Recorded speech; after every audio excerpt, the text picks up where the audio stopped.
Jussara, vou começar pelo final do discurso do Tarcísio de Freitas, que faz um forte ataque ao ministro Alexandre de Moraes.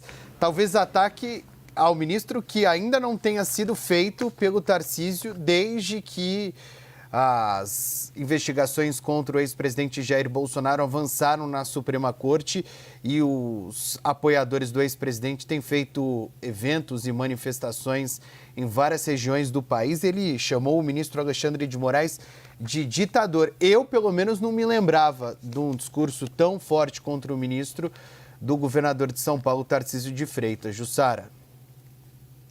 Olha, Pedro, você tem razão.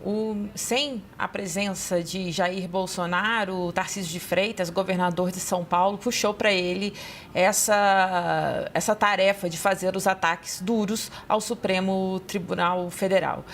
O que a gente vê é que Tarcísio de Freitas, na verdade, ele fala agora que é preciso deixar a timidez de lado e fazer essa defesa, inclusive das pautas do bolsonarismo, fala defender a anistia, enfim, ele fala sobre essa questão da timidez, mas, na verdade, o que a gente tem é que Tarcísio de Freitas, há muito tempo ele vinha sendo cobrado pelo núcleo duro do ex-presidente Jair Bolsonaro para que ele fosse mais enfático na defesa de Jair Bolsonaro e das defesas das pautas da direita, inclusive da anistia. Havia um incômodo muito grande que Tarcísio de Freitas, nas suas declarações, ele não era tão direto em relação ao Supremo Tribunal Federal. Ele sempre ficava com ele, nas manifestações anteriores, uma fala mais amena, sem Jair Bolsonaro e com cada vez mais essa corrente pedindo Tarcísio de Freitas candidato da direita em 2026, o governador de São Paulo deixou a tal timidez de lado, deixou de lado qualquer verniz ali de repente, uma direita mais moderada e partiu para cima do Supremo Tribunal Federal, chamando Alexandre de Moraes de ditador, sem citar diretamente Alexandre de Moraes, mas o recado é dado, né?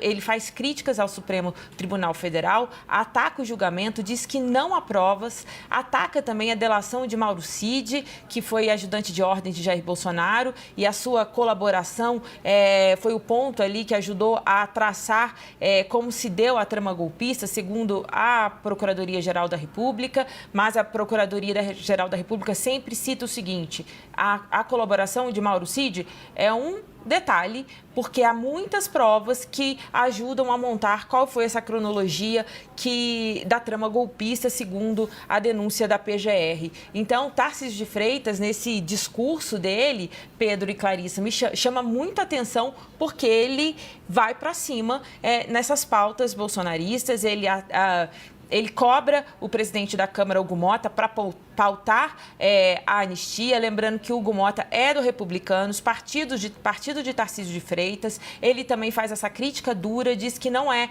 um julgamento isento, ele fala de cerceamento de defesa. Então, Tarcísio de Freitas, para quem diga que não quer ser candidato em 2026, ele assume esse discurso.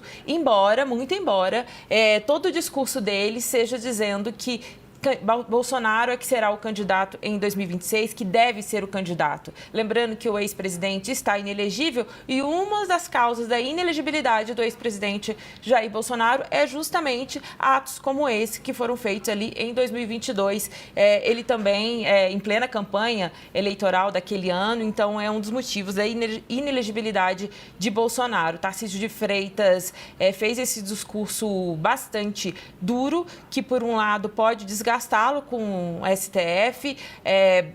O governador, ele era alvo de críticas justamente por ele ter conseguido, nesse tempo à frente do Executivo Estadual, em São Paulo, ter conseguido costurar ali um caminho de conversa, de diálogo com o STF. E agora ele parece deixar tudo isso de lado e vem com essas críticas bastante duras.